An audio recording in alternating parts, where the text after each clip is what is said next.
আসসালামু আলাইকুম প্রিয় ভিউয়ার্স, দেখেন যে আমরা একটা হাউস ওয়ারিংয়ের ডেমো এখানে প্র্যাকটিস করছি।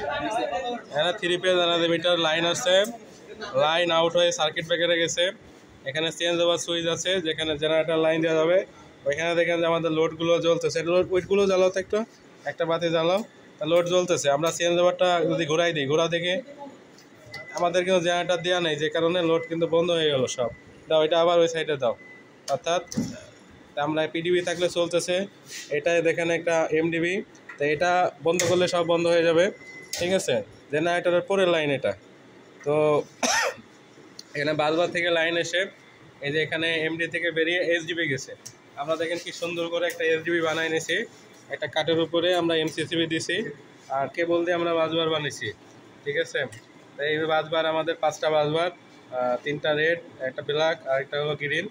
তো এখানে দেখেন যে আমরা এই বড় বড় বাতি দিয়ে ইন্ডিকেটর করে রাখছি, মূলত লাইন আছে কিনা বোঝানোর জন্য।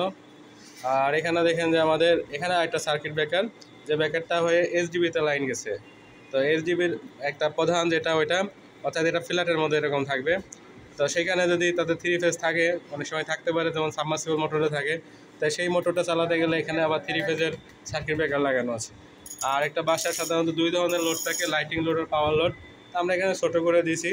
যেমন আমাদের একটা ব্রেকার বসানো ভুল হয়েছে, মানে উল্টো সাইড হয়েছে, দেখেন এটা বন্ধ করলে লাইটিং বন্ধ হচ্ছে।